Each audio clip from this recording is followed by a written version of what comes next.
Hello student, welcome to the BHU world. आज हम BHU entrance exam BCom honours के लिए जो टॉपिक पढ़ने वाले हैं वो है मनी एंड बैंकिंग। ये स्टार्ट कर रही हूँ आज ये टॉपिक। तो बेसिक जानेंगे, आज मनी के बारे में जानेंगे। मनी होता क्या है, कितने टाइप्स के होते हैं, नियर मनी, मनी का क्या क्या काम है, क्लासिफिकेशन, कितने टाइप्स के मनी होते हैं। तो चलिए स्टार्ट करते हैं।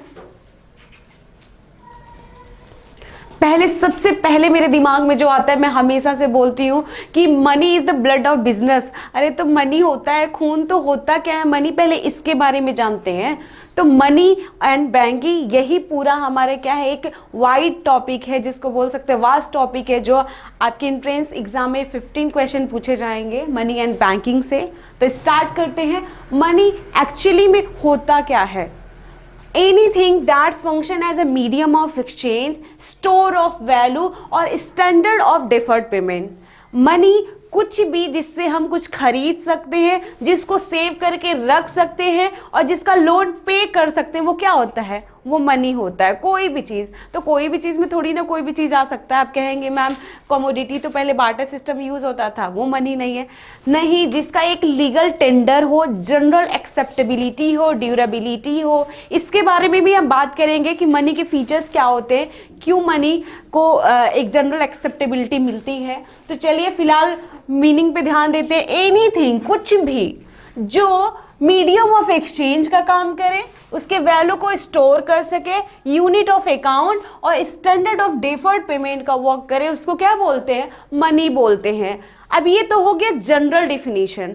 प्रोफेसर वॉकर थे, उन्होंने मनी को एक बहुत वाइड तरीके से डिफाइन किया। एक छोटे से डिफिनीशन है लेकिन बहुत वाइड तरीके से। चलिए आइए उसको देखते हैं। वॉकर बोले कि money is what money does, यानी कि मनी वो है जो मनी का काम करता है। ये तो उलझा दिए ना। तो वही सेम चीज वो बोले थे कि मनी वो है जो मनी का काम करता है, मतलब कि कुछ भी जो मनी है जो मनी का काम करता है ना। बहुत वाइड, इसका मतलब ही बहुत ज़्यादा बोल सकते हैं डीप है। तो चलिए जानते हैं कि वो कहना क्या चाहते थे।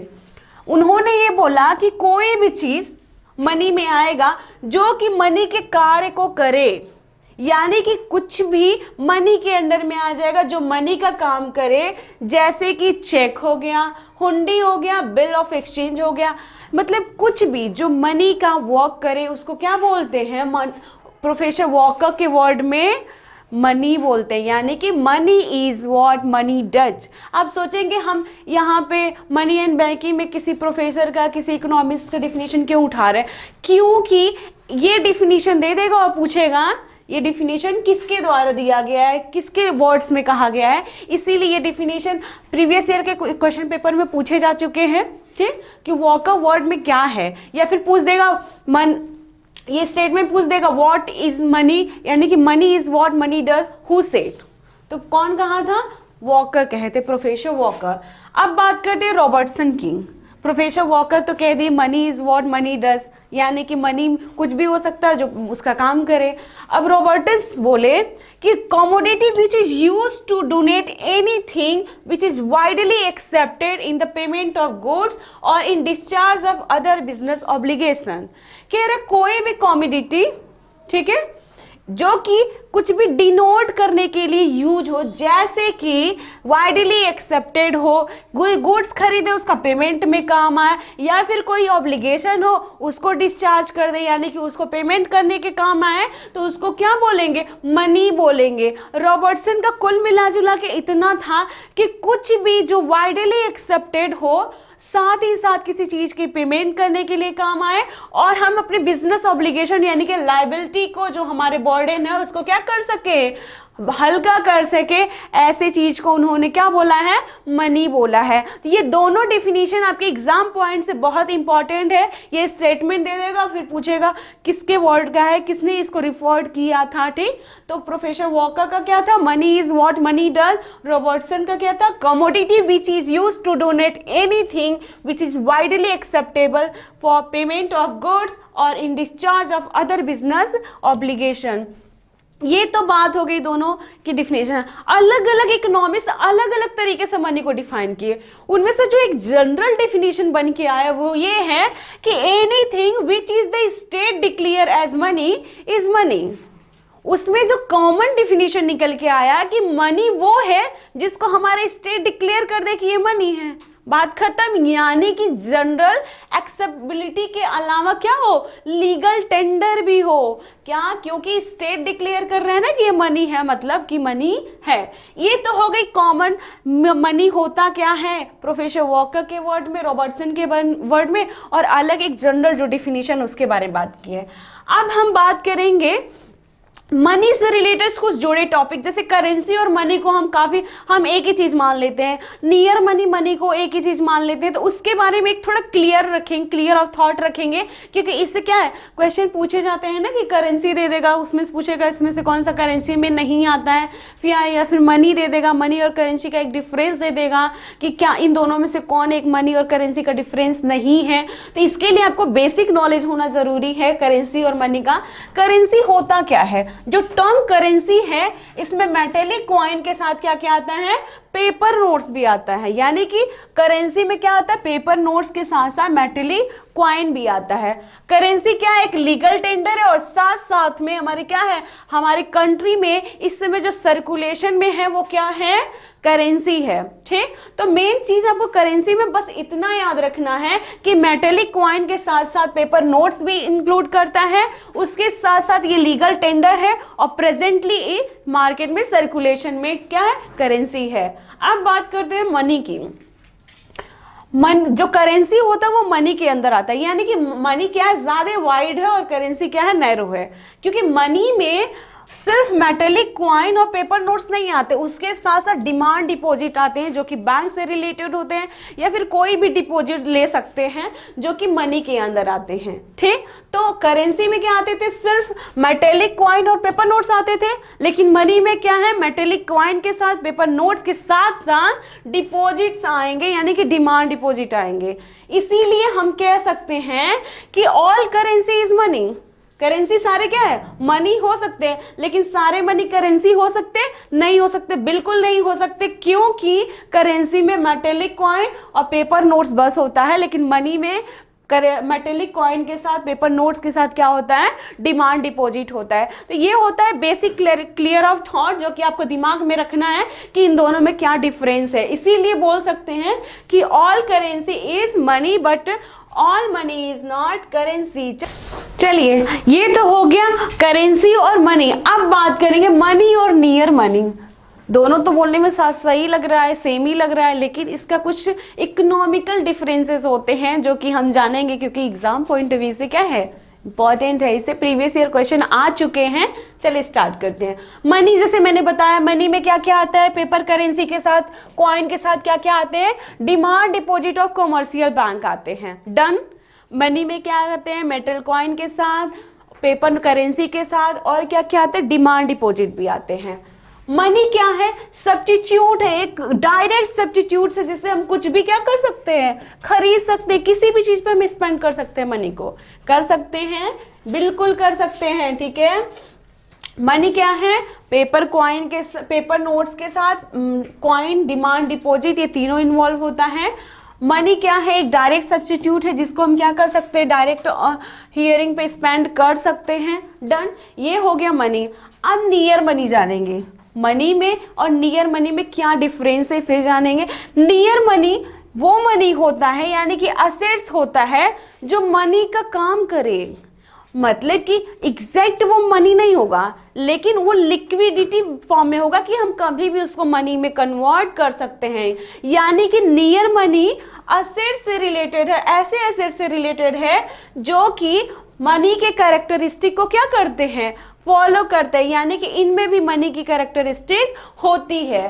तो कुल मिला जुला के आपको बस इतना याद रखना है कि नियर मनी से मतलब है एसेट से, ऐसे एसेट से जिसमें मनी के कैरेक्टरिस्टिक को क्या किया जाता, पाया जाता है, जो मनी के कैरेक्टरिस्टिक को पॉज करते हैं। ठीक है, दूसरा मनी, जो मनी होता है नियर मनी, उसके नियरनेस को कैसे हम पता लगा सकते हैं, जैसे मान लीजिए अब अगर बिजनेस की बात करें तो बिजनेस में क्या होता है, नॉन करेंट असेट्स होता है, लिक्विड असेट्स होता है। लिक्विड असेट्स क्या होता है, हम कभी भी पैसे में कन्वर्ट कर सकते हैं, ठीक। जैसे डेप्टर है, क्या है, तुरंत पैसे में कन्वर्ट, स्टॉक क्या है, तुरंत पैसे में कन्वर्ट कर सकते हैं।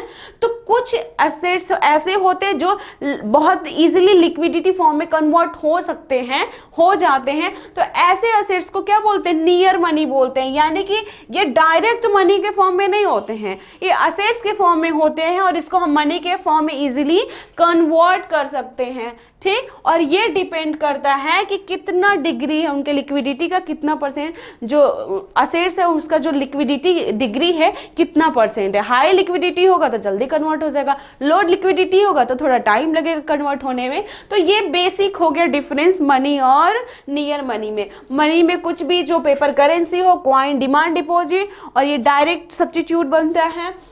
बट नियर मनी में पहले हम मनी के रूप में कन्वर्ट करते हैं, फिर हम स्पेंड कर सकते हैं, राइट। तो ये हो गया बेसिक डिफरेंस। अब चलिए बात करते हैं, इतना कुछ मनी के बारे में जान लिए तो अब कैरेक्टरिस्टिक भी जान लेते हैं कि बेसिक फीचर क्या होता है। जैसे हम किसी के बारे में जानते हैं, अच्छा क्या है, क्यों होता है, इसका मेन फीचर क्या है। कोई भी सामान खरीदने जाते हैं, अब तो मार्केट में इतनी इलेक्ट्रॉनिक चीजें आ गई, फोन खरीदने जाते हैं तो इतने ढेर सारे फोन है, तो एक फीचर के डिसाइड पे ही ना हम फोन खरीदते हैं। तो ऐसे मनी है, उसका क्या फीचर है उसके बारे में जानेंगे। पहले क्या होता था, बार्टर सिस्टम जब था तो क्या करते थे, हम गुड्स के बदले गुड्स खरीदते थे, ठीक, गुड्स खरीदते थे, गुड्स देते थे, डन। तो उसमें क्या ड्यूरेबिलिटी नहीं होती थी, मीन्स कि क्या चीजें पेरिसेबल होती थी कि जल्दी खराब भी हो सकती थी। बहुत कम ही गुड्स ऐसे होते थे जो ज्यादा टिकाऊ होते थे कमोडिटी में, बार्टर सिस्टम में। तो कह रहा है मनी का जो सबसे पहला फीचर हो क्या है, ड्यूरेबिलिटी, यानी कि हम क्या लंबे समय तक स्टोर कर सकते हैं, ठीक है। क्या कर सकते हैं, can be store for long term of period. लेकिन ये जो फैसिलिटी थी, या फिर ये कह सकते हैं कि ये जो अवेलेबिलिटी है जो मनी में है ड्यूरेबिलिटी का, वो बार्टर सिस्टम में नहीं था। क्योंकि क्या है, गुड्स क्या इजीली खराब हो जाती हैं, कुछ गुड्स होते हैं जो सीजनल गुड्स होते हैं तो क्या पेरिसेबल हो जाते हैं। तो लेकिन मनी एक ऐसा चीज है जो कभी भी कितने टाइम तक हम उसको क्या कर सकते हैं, रख सकते हैं, क्योंकि ये ड्यूरेबिलिटी है, इसमें खराब होने के बिल्कुल चांसेस नहीं होते हैं, ठीक। पोर्टेबिलिटी, पोर्टेबिलिटी क्या होता है, जब हम बार्टर सिस्टम की बात करते थे और जब एक्सचेंज होती थी गुड्स वगैरह, तो क्या अगर हम गेहूं चाहिए, ठीक, आपको, तो बदले में आपको कुछ और देना पड़ेगा। मान लीजिए आपके पास धान है, उसके पास गेहूं है, आप गए धान दिए, गेहूं ले लिए, तो मतलब क्या आपको जो बेचना है उसको आपको वहां से लेकर उठा के लेके जाना पड़ेगा, और फिर जो गेहूं मिलेगा उसको क्या लेके फिर आना पड़ेगा। तो पोर्टेबिलिटी एंड ट्रांसपोर्टेशन में दिक्कत होती है कि नहीं होती है, बहुत दिक्कत होती थी बार्टर सिस्टम में। इसीलिए जब मनी आया तो ये चीजें क्या हो गई, ईजी हो गई, बिल्कुल ईजी, आपको कुछ नहीं करना है।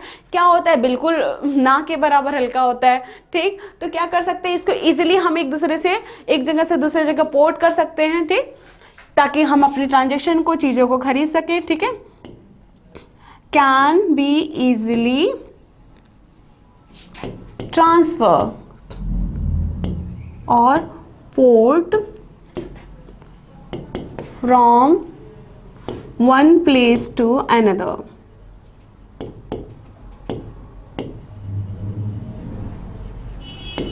अब बात करते हैं डिविजिबिलिटी की। पहले क्या होता था कि मान लीजिए, फिर एग्जांपल देती हूँ, मान लीजिए कुछ खरीदा आपने, गुड्स ही खरीदा, बर्तन खरीदे। पहले क्या होता था पुराने जमाने में, या फिर कुछ समय पहले क्या होता था, बर्तन लोग कपड़ा बेच के लेते थे, यानी कि पुराने कपड़े जो दे दिए, बर्तन हमको मिल जाता था। तो ऐसे केसेस में क्या होता था, एग्जैक्ट मेजरमेंट नहीं होता था ना, यानी कि डिविजिबिलिटी एग्जैक्ट नहीं होती थी। अगर कुछ कपड़े कम भी है तो बर्तन उठा के एक्स्ट्रा देता था, या तो फिर कभी आपको घाटा सहना पड़ता था। लेकिन यहाँ पे क्या डिविजिबिलिटी है, हम एग्जैक्ट कॉइन को क्या, पैसे को आराम से डिवाइड कर सकते हैं कि नहीं कर सकते। मान लीजिए 100 रुपीज का नोट है, हम उसको डिवाइड कर सकते हैं कि नहीं, 20 रुपीज के नोट में कर लेंगे, 10 रुपीज के नोट में कर लेंगे, 50 रुपीज के नोट में कर लेंगे, 5 रुपीज के कॉइन में कर लेंगे कि नहीं। आराम से डिविजिबिलिटी है, एकदम without any hesitation, without any risk. आप क्या कर सकते हैं, पैसे को डिवाइड कर सकते हो और जितना जरूरी है उतना ही स्पेंड कर सकते हैं, ठीक। यूनिफॉर्मिटी, मतलब किसी चीज का यूनिफॉर्मिटी बहुत जरूरी है। जैसे हम मेटल की बात करते हैं तो मेटल क्या होता है, एक ना एक टाइम क्या बात होता है, वो क्या होता है, धीरे धीरे धीरे धीरे उसकी वैल्यू कम होने लगती है, यानी कि घिसने लगता है। ठीक, मतलब कि क्वांटिटी जो वैल्यू होती है वो घिसने लगता है। मान लीजिए सोने की बात करते हैं, सोना हम खरीदे अपने लिए, ईयरिंग खरीदे, ईयरिंग जब हम खरीदते हैं तो उसका वेट उतना रहता है जितना वो एक्चुअली में था, लेकिन धीरे धीरे धीरे जब हम पहनते जाते हैं तो क्या होता है, ये मेटल थोड़ा थोड़ा थोड़ा थोड़ा थोड़ा थोड़ा करके घिस जाता है, जिससे क्या होता है, इसकी जो वेट होती है उसमें कमी आ जाती है। लेकिन मनी ऐसी चीज है जो हमेशा यूनिफॉर्म रहेगा। अगर 10 रुपए का नोट आज है तो 10 साल बाद भी क्या ही रहेगा, ये 10 रुपए का नोट रहेगा, यानी कि इसकी वैल्यू क्या रहेगी, 10 रुपए ही रहेगी। इसीलिए इसको यूनिफॉर्मिटी बोलते हैं। लिमिटेड सप्लाई क्यों होता है, मनी का लिमिटेड सप्लाई क्यों होता है, क्योंकि ये लीगल टेंडर होता है और इकोनॉमिक में जितनी मनी की सप्लाई की डिमांड रहती है उतनी सप्लाई करेंगे ना, यानी कि जितना हमको मनी की रिक्वायरमेंट है उतनी ही सप्लाई की जाती है। क्योंकि क्या करने के लिए किया जाता है, क्योंकि मेंटेन करने के लिए, ठीक, to maintain the value of money. अगर हम किसी भी चीज को बहुत ज्यादा अति कर देंगे तो हमको उसकी कदर ही नहीं पता चलेगी। ये तो ऑब्वियस है, ये फैक्ट है। किसी चीज का हम बहुत ज्यादा अति कर देते हैं या फिर बहुत ज्यादा अवेलेबिलिटी किसी चीज की हो जाती है तो क्या करते हैं, छोड़ देते हैं, यार बहुत पड़ा है। लेकिन अगर मार्केट में लिमिटेड सप्लाई रहेगी, चीजें लिमिटेड रहेंगी और जितनी जरूरी है उतनी रहेंगी तो क्या होगा, वैल्यू बनी रहेगी। तो maintain the value of money, यानी कि मनी के वैल्यू को मेंटेन करने के लिए लिमिटेड सप्लाई किया जाता है। ये होता है बेसिक कैरेक्टरिस्टिक जो आपके एग्जाम में पूछ सकता है कि विच of the following is not a characteristic of money. तो आपको याद रखना है, ड्यूरेबिलिटी है, पोर्टेबिलिटी है, divisibility, uniformity and limited supply. ये पांचों इंपॉर्टेंट क्या है, फीचर है मनी के।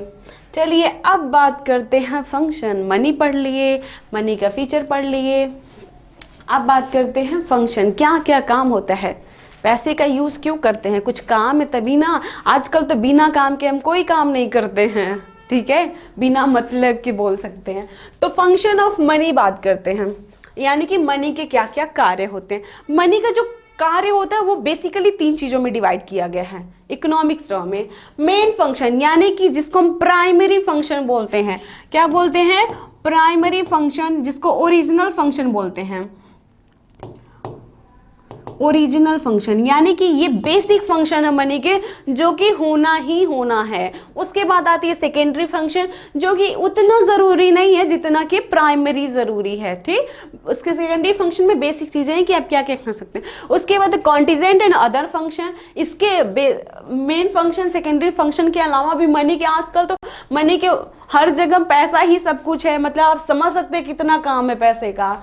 तो बस इकोनॉमिक टर्म में हम इसको टॉपिक वाइज डिटेल में पढ़ेंगे, ठीक। और ये बेसिक फंक्शन आपको सिर्फ याद रखना है, इसका ज़्यादा डिटेलिंग नहीं जाना है, क्योंकि एग्जाम पॉइंट ऑफ व्यू से सिर्फ हम क्लासेस लेंगे कि जितना हो सके, जितना एग्जाम पॉइंट से भी इम्पॉर्टेंट है उतना ही हम कवर करेंगे, ताकि जल्दी से जल्दी हम आपको ज़्यादा से ज़्यादा प्रैक्टिस करा सकें। पहला मेन फंक्शन यानी कि प्राइमरी फंक्शन। प्राइमरी फंक्शन क्या है, medium of exchange. Medium of exchange क्या हुआ, फिर बार्टर सिस्टम की एक्सचेंज का मतलब तो होता है लेन और देन होता है, ऑब्वियस ही बात होता है। लेकिन मनी की वजह से, आने की वजह से मीडियम ऑफ एक्सचेंज क्या हो गया, काफ़ी इजी हो गया है ना। जब मनी का इन्वेंशन हुआ तो यही सोच के किया होगा कि जब हम एक्सचेंज करते हैं तो क्या होता है, ट्रांसपोर्टेबिलिटी बहुत डिफिकल्ट होती है। तो ऐसे केसेस में क्या होता है, इंसान को काफी दिक्कत का सामना करना पड़ता था। लेकिन जब मनी आया तो इतना प्राइमरी बेसिक जो फंक्शन हो गया वो क्या है, मीडियम ऑफ एक्सचेंज, यानी कि हम पैसे को दे के कुछ भी खरीद और बेच सकते हैं। यानी कि मनी एक ऐसा लीगल टेंडर है, और जनरल एक्सेप्टेबिलिटी की वजह से बेसिक जो मेन कह सकते हैं मुद्दा होता है मनी का, वो क्या होता है, जनरल एक्सेप्टेबिलिटी, यानी कि कोई भी लेने से मना नहीं करेगा। यहाँ तक रोड पे फेंका रहता है तो इंसान देखता पहले आसपास कोई है तो नहीं, फिर उठा लेता है, होता है ना, आपके साथ भी हुआ होगा, ठीक। तो फिर बेसिक जो फंक्शन है यानी कि ओरिजिनल फंक्शन वो क्या है, मीडियम ऑफ एक्सचेंज है, यानी कि एक जनरल एक्सेप्टेबिलिटी के वजह से क्या होता है, हम पैसे दे के जो भी चीज मनी के रूप में मेजर कर सकते हैं उसको क्या कर सकते हैं, खरीद सकते हैं। तो ये तो हो गया फर्स्ट फंक्शन। दूसरा मेजर ऑफ वैल्यू, यानी कि किसी भी चीज को हम क्या कर सकते हैं, वैल्यू में मेजर कर सकते हैं, यानी कि पैसे के रूप में मेजर कर सकते हैं। ऐसा होता क्यों है? जब हम इसकी बात करते हैं कि चलो मेजर ऑफ वैल्यू कर लेंगे, तो कब वैल्यू करेंगे? जब हमको एग्जैक्ट क्वांटिटी पता रहेगा ना, यानी कि कलेक्टिविटी वैल्यू बोल सकते हैं। कलेक्टिव वैल्यू फाइंड करता है, क्या करता है? Collective value. जैसे हम चावल खरीदने गए तो क्या एक एक चावल की थोड़ी ना कि एक चावल बीन के 1 रुपये, ऐसे नहीं होता ना। एक बेसिक एक स्टैंडर्ड बनाया जाता है, एक यूनिट बेसिस बनाया जाता है, जिसके वजह से जिसके बेसिस पे क्या कर सकते हैं, उसको मनी में हम वैल्यू करते हैं, यानी कि मनी में मेजर करते हैं। तो वही एक बेसिक वैल्यू पे ही, एक बेसिस पे ही ट्रांजैक्शन को क्या करता है, वैल्यू करता है, यानी कि मेजर करता है। तो किसी भी कमोडिटी का या फिर किसी भी गुड्स का क्या करता है, किसी भी सर्विस का क्या करता है, एक कलेक्टिव वैल्यू फाइंड करता है, जिसको हम लोग मेजर ऑफ वैल्यू के रूप में जानते हैं। ये दोनों तो बहुत बेसिक और इम्पॉर्टेंट ओरिजिनल फंक्शन है, पूछे जाते हैं।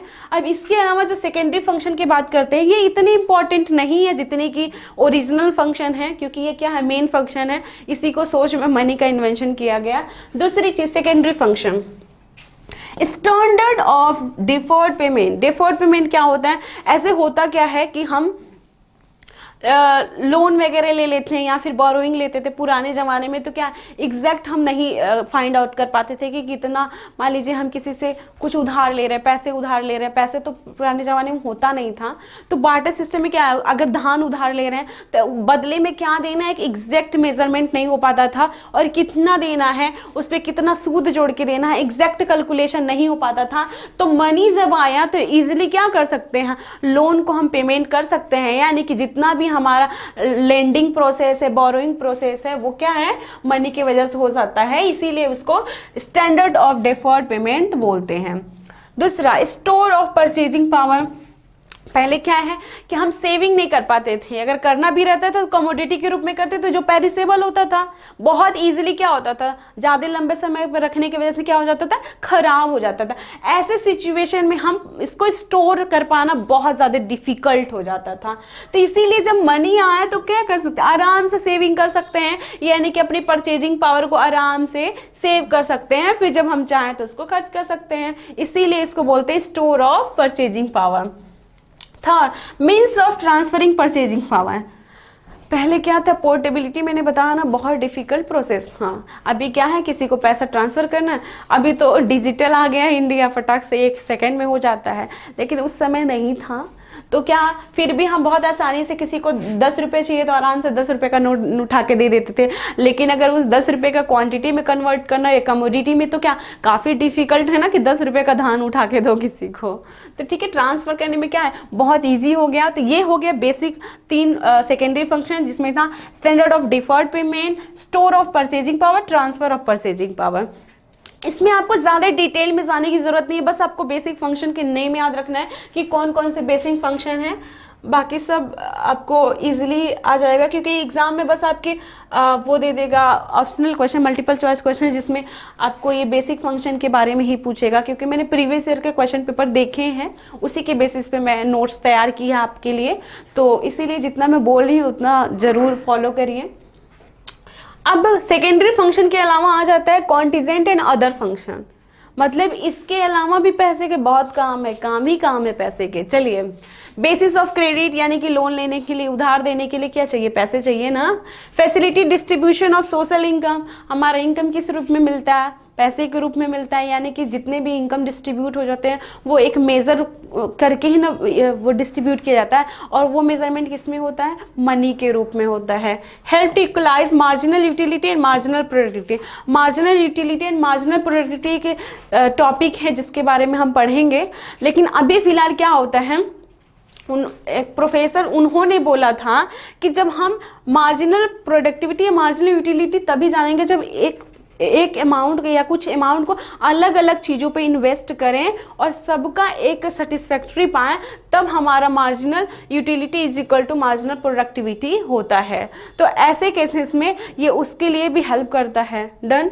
इंक्रीज प्रोडक्टिविटी ऑफ कैपिटल, जैसे कि हम बिजनेस में कैपिटल इन्वेस्ट करते हैं तो मनी के रूप में रहता है, तो क्या है, कभी भी इजीली उसको यूज़ कर सकते हैं, यानी कि प्रोडक्टिविटी के फॉर्म में क्या कर सकते हैं, यूज़ कर सकते हैं, या फिर कहीं ट्रांसफ़र करना है तो इजीली कर सकते हैं, ठीक है। तो ये था basic of credit, facilitate distribution of social income, help equalise marginal utility and marginal productivity.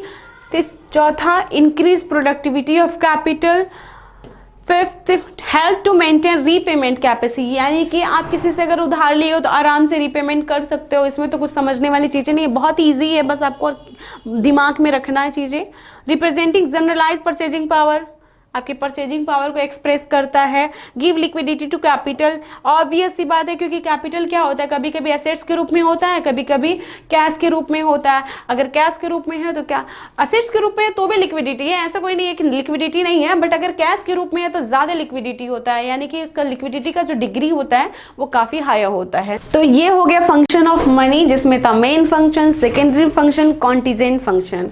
अब बात करेंगे डिमोनेटाइजेशन के बारे में, ठीक, क्योंकि 2016 में मोदी जी ने क्या किया था, पैसे को लेके तहलका मचाया था ना, उसी तहलके के बारे में आज बात करेंगे कि हुआ क्या था एक्चुअली में, जानना जरूरी है ना। मान लीजिए करेंट इकोनॉमिक अफेयर में पूछ दिया या इकोनॉमिक अफेयर से रिलेटेड पूछ गया, क्योंकि आप एक कॉमर्स स्टूडेंट हो, आपसे तो कहीं से भी क्वेश्चन पूछ सकता है, तो जो बेसिक टर्म्स है डिमोनेटाइजेशन, उसके बारे में थोड़ा बहुत तो पता होना जरूरी है, जो एग्जाम पॉइंट ऑफ व्यू से इंपॉर्टेंट है। चलिए बात करते हैं डिमोनेटाइजेशन की, जो कब हुआ था, 8 नवंबर 2016 में, यानी कि 2016 में 8 नवंबर को मोदी जी रातों रात हंगामा खड़ा कर दिए थे, यानी कि तहलका मचा दिए थे। हाँ, तो बात करते हैं 8 नवंबर 2016 में हुआ क्या था। गवर्नमेंट ने एक अनाउंसमेंट किया, वो एक ऐसा अनाउंसमेंट था जो अनएक्सपेक्टेड था, यानी कि हिस्टोरिक अनाउंसमेंट जिसको बोलते हैं, जिसको किसी को कोई आइडिया नहीं था कि ऐसा कुछ तहलका होने वाला है, लेकिन मोदी जी क्या रातों रात तहलका मचा दिए। और उसमें हिस्टोरिक मेजर में क्या था, इकोनॉमिक में जितने भी सर्कुलेशन में 500 और 1000 के नोट्स थे, उनको क्या कर दिया, उन्होंने सर्कुलेशन से बाहर कर दिया। अब वो ऐसा किए क्यों, अब वही जाने, उसके बारे में तो हम डिटेल में नहीं जाएंगे, क्योंकि एग्जाम पॉइंट ऑफ व्यू से इंपॉर्टेंट नहीं है वो।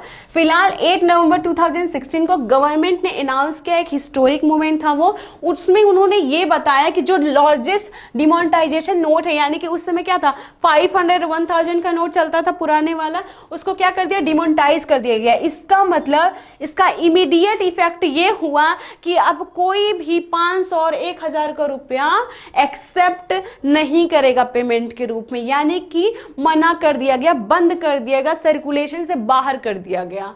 और उसके लिए क्या था, कुछ पर्पस की वजह से, क्या ब्लैक मनी बहुत ज़्यादा हो गई होगी, या फिर बोलते हैं ना कि सर्कुलेशन से कुछ जैसे इंपॉर्टेंट जो नोट्स होते हैं जो अच्छा लगता था वो सर्कुलेशन से बाहर हो जाते हैं, क्योंकि लोग सेविंग करना उसका स्टार्ट कर देते हैं। तो ऐसे केसेस में सरकार ऐसी कदम उठाती है। तो ये कदम जो डिमोनेटाइजेशन का है, याद रखिए 8 नवंबर 2016 को हुआ था और रातों रात हुआ था। ऐसे केसेस में क्या हुआ था कि टू बी लीगल टेंडर, इसको लीगल टेंडर से हटा दिया गया, बाहर कर दिया गया कुछ पर्पस की वजह से।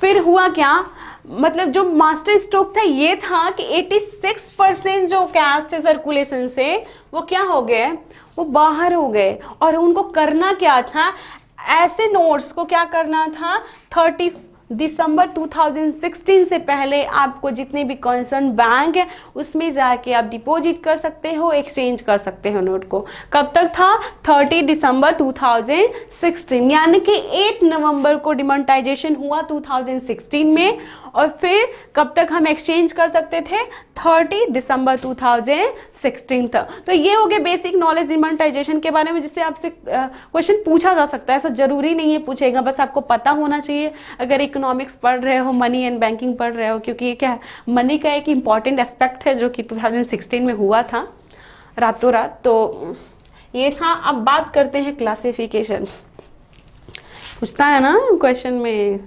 क्लासिफिकेशन मनी कितने टाइप्स के होते हैं। बताइए, मनी में भी टाइप्स होते हैं, बहुत टाइप होते हैं और अलग अलग नेचर के बेसिस पे होते हैं। चलिए, क्लासिफिकेशन ऑफ मनी में पहला बात करेंगे on the basis of nature, यानी कि उसके नेचर की बात करें कि नेचर कैसा। अब नेचर के बेसिस पे पैसे को भी क्या क्लासिफाई किया गया है, उसमें है एक्चुअल मनी। एक्चुअल मनी में भी क्या आ जाता है, बताइए, एक्चुअल मनी में भी आ जाता है कमोडिटी मनी और रिप्रेजेंटेटिव मनी। फिर इसके अलावा भी जो आ जाता है वो है मनी ऑफ अकाउंट, इसके अलग है। और फिर on the basis of legality, जिसको लीगल टेंडर बोलते हैं, ऑप्शनल मनी बोलते हैं। लीगल टेंडर में भी लिमिटेड लीगल टेंडर होता है, अनलिमिटेड लीगल टेंडर होता है। On the basis of commodity, जिसमें मेटेलिक मनी होता है, पेपर मनी होता है। फिलहाल आज के क्लास में हम लोग इन दोनों के बारे में डिस्कस करेंगे, और नेक्स्ट क्लास में on the basis of commodity, on the basis of paper money के बारे में बात करेंगे नेक्स्ट क्लास में। फिलहाल चलिए स्टार्ट करते हैं on the basis of nature.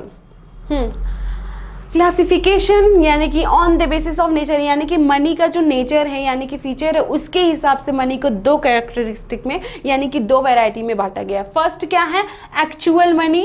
Actual money होता क्या है, नाम से लग रहा है एक्चुअल है, ये एक्चुअल मनी एक्चुअल में ही पाया जाता है, क्योंकि हमारे क्या है करेंट में यही तो चल रहा है प्रैक्टिस में। Actual money which money which is in current in practice in a country.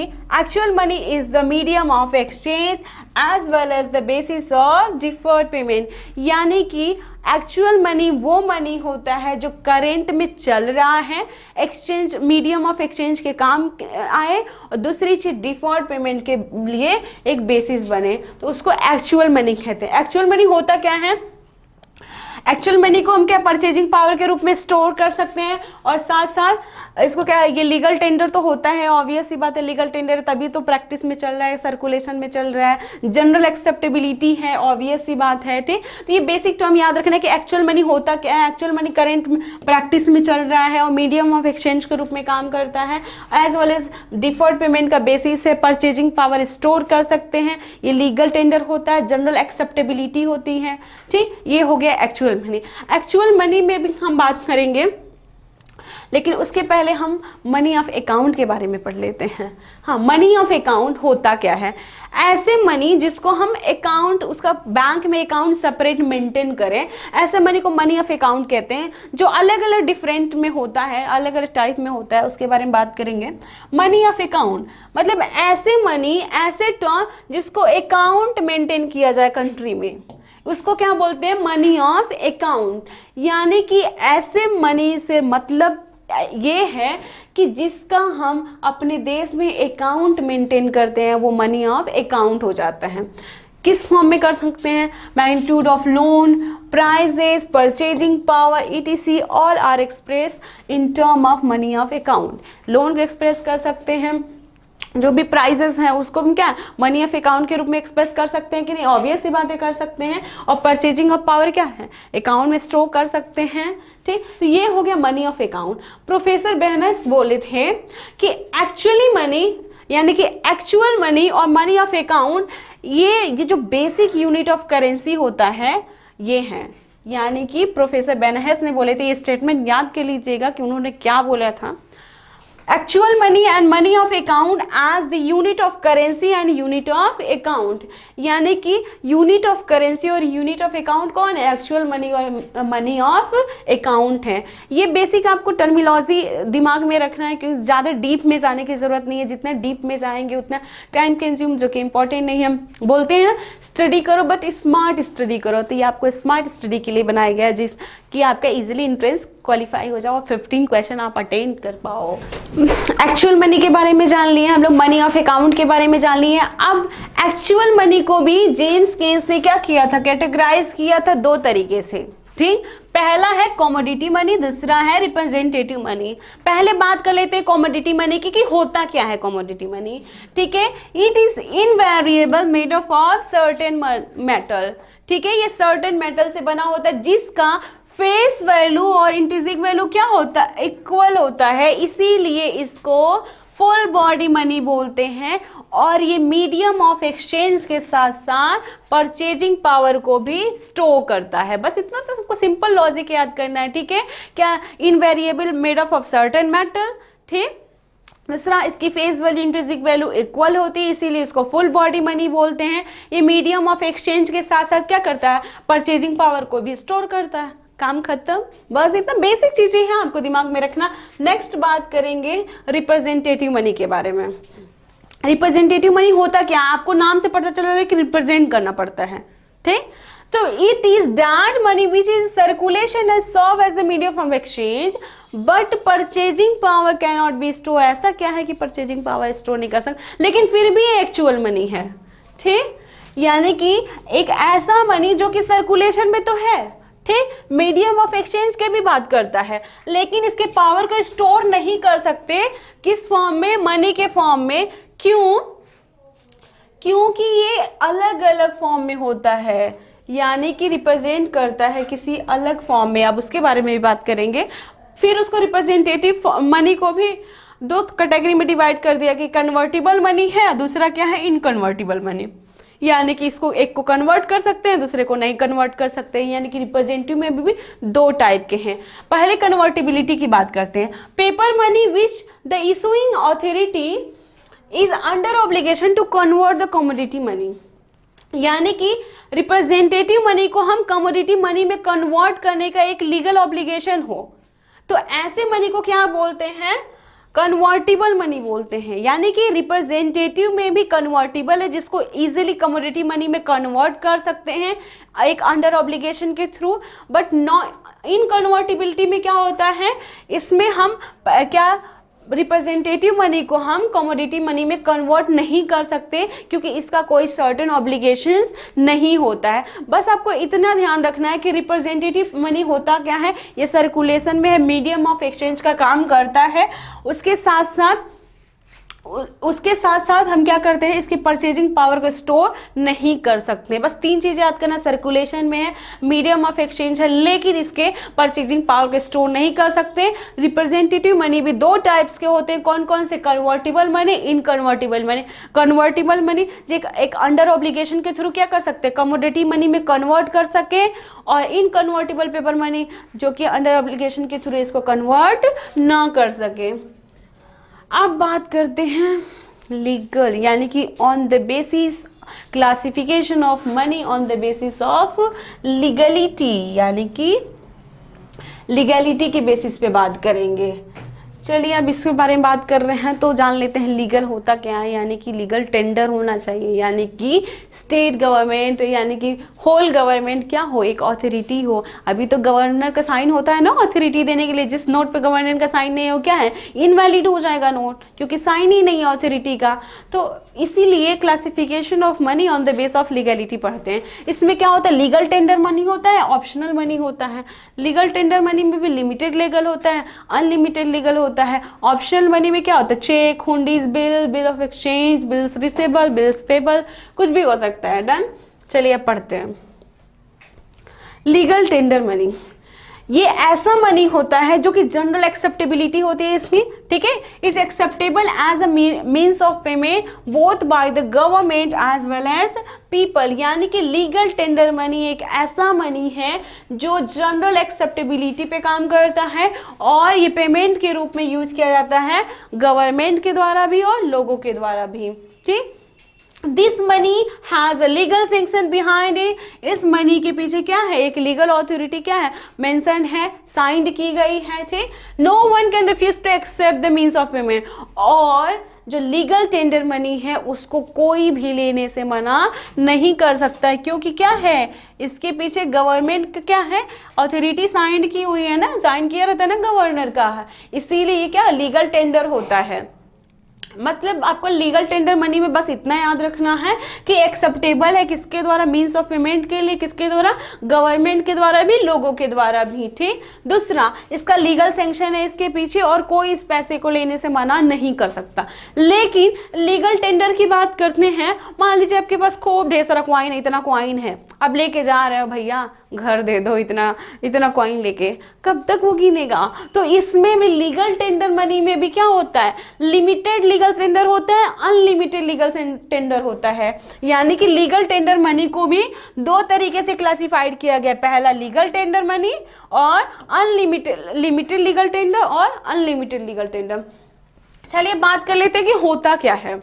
आपको नाम से ही पता चल गया, लिमिटेड मतलब क्या है, सीमित, यानी कि ऐसे मनी जिसको कोई फोर्स नहीं कर सकता एक्सेप्ट करने के लिए बियॉन्ड अ लिमिट, ठीक है, यानी कि लिमिटेड लीगल टेंडर मनी के लिए एक लिमिट सेट किया जाता है और उस लिमिट के बियॉन्ड हम क्या कर सकते हैं, पैसा रिफ्यूज कर सकते हैं, लेने से मना कर सकते हैं, बट एक लिमिट तक हम मना नहीं कर सकते। यानी कि लीगल टेंडर तो है बट एक सर्टेन लिमिट तक है, बियॉन्ड लिमिट आप उसको एक्सेप्ट नहीं कर सकते, ये आपके ऊपर डिपेंड है, आप रिफ्यूज कर सकते हैं।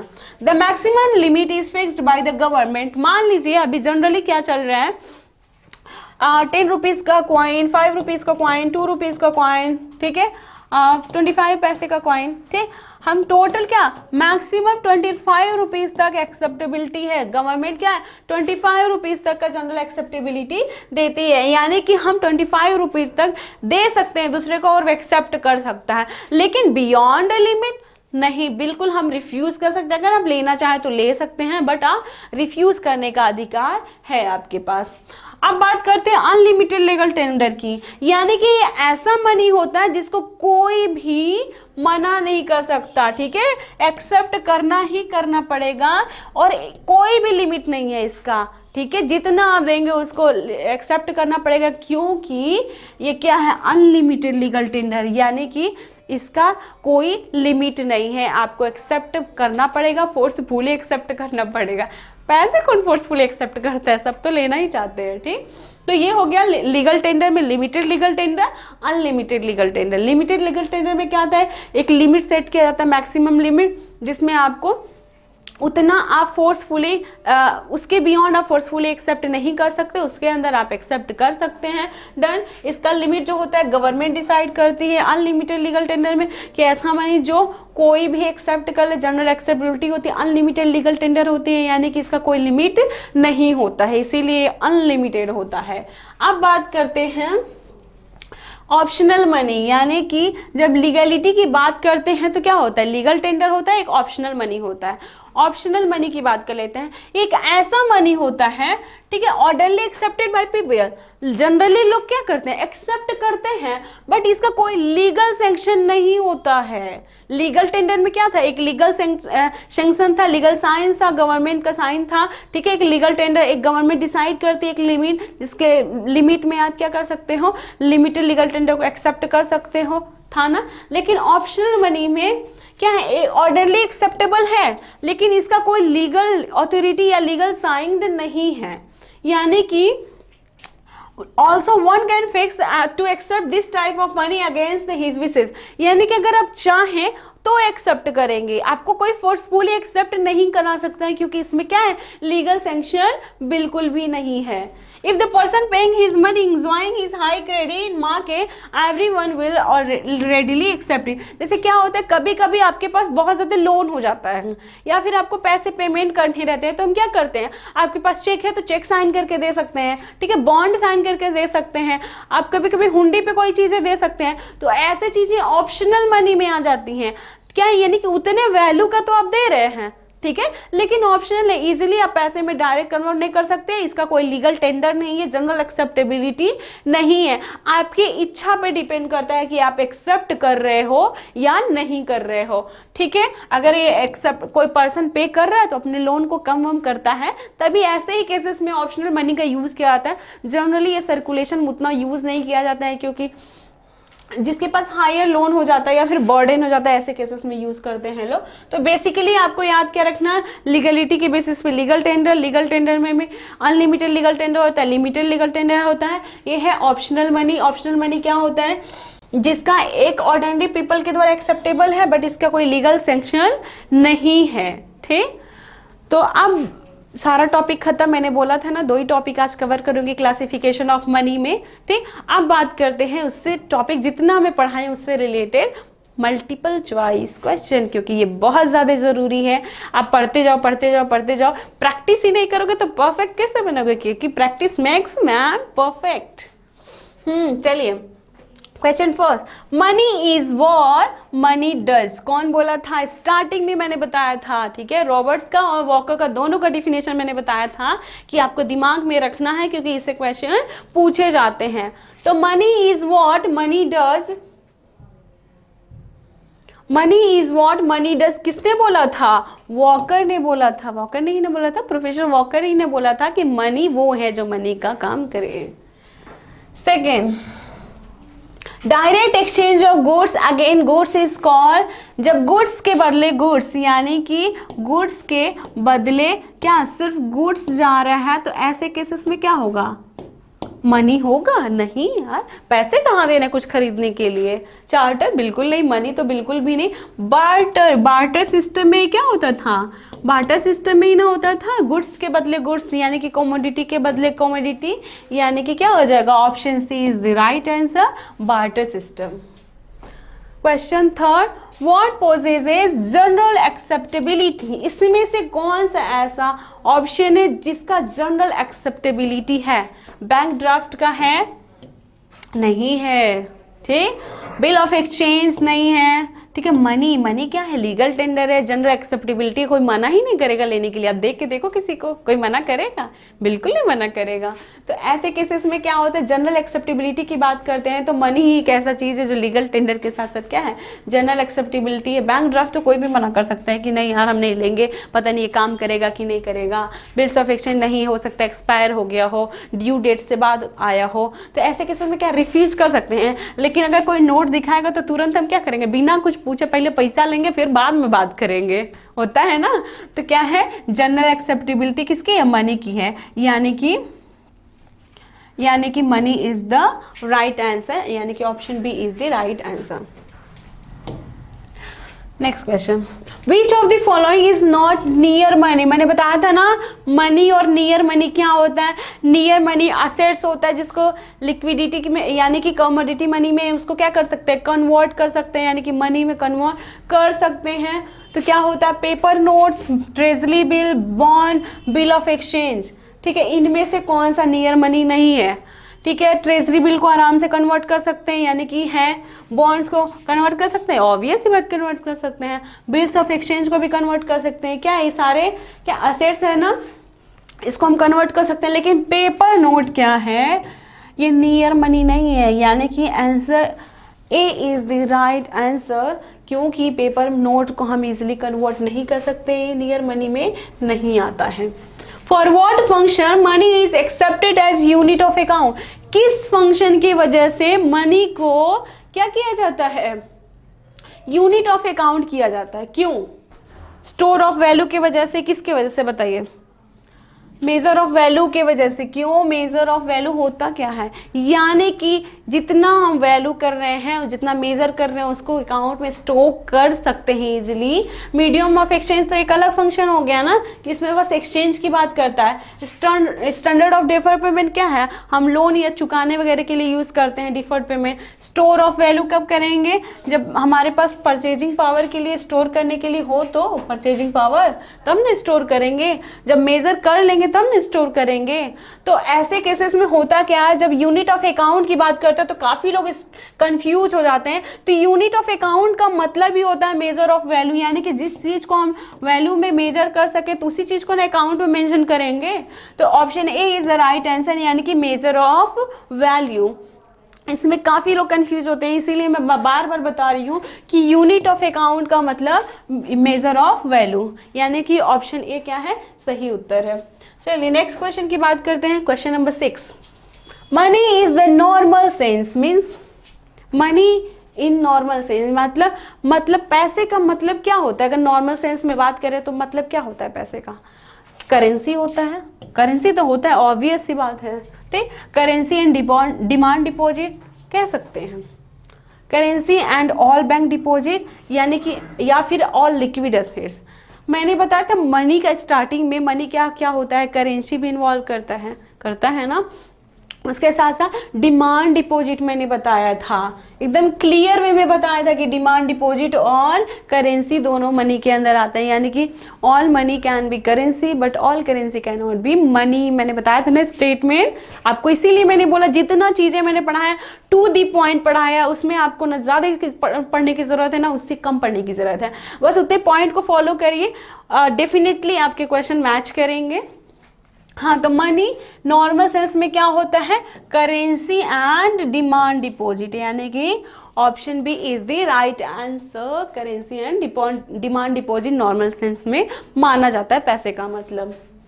Next last question, which of the following essential function of money, सबसे इसेंशियल जो फंक्शन होता है, सबसे इंपॉर्टेंट जो फंक्शन होता है वो होता क्या है, जो बेसिक फंक्शन के अलावा भी एक सबसे जरूरी। कब हम किसी चीज को एक्सचेंज करेंगे, जब उसको वैल्यू में मेजर कर पाएंगे तभी ना एक्सचेंज करेंगे। तो सबसे इसेंशियल फीचर, महत्वपूर्ण की बात कर रहा है, स्टोर ऑफ वैल्यू। स्टोर कब करेंगे, जब किसी चीज का मेजरमेंट कर लेंगे तब ना स्टोर करेंगे। Measure of value, yes measure of value. Transfer of value कब करेंगे, आपको पता पोर्टेबिलिटी होती है, लेकिन कब करेंगे, जब मेजर कर लेंगे तभी ना करेंगे। फिर बेसिस ऑफ क्रेडिट, ये तो कंटीजेंट एंड अदर फंक्शन में आ जाता है, जिसकी तो बात ही नहीं करेंगे, ये तो वैसे ही कट जाता है। ट्रांसफर ऑफ वैल्यू ये भी सेकेंडरी फंक्शन में आ जाता है। स्टोर ऑफ वैल्यू ये भी। अब जो मेजर इंपॉर्टेंट चीज होता है वो होता है मेजर ऑफ वैल्यू, यानी कि जब नॉर्मल फंक्शन की बात करते हैं, जब पैसे में कन्वर्ट कर पाएंगे तभी ना हम उसके ट्रांजैक्शन को यानी कि एक्सचेंज का काम करेंगे।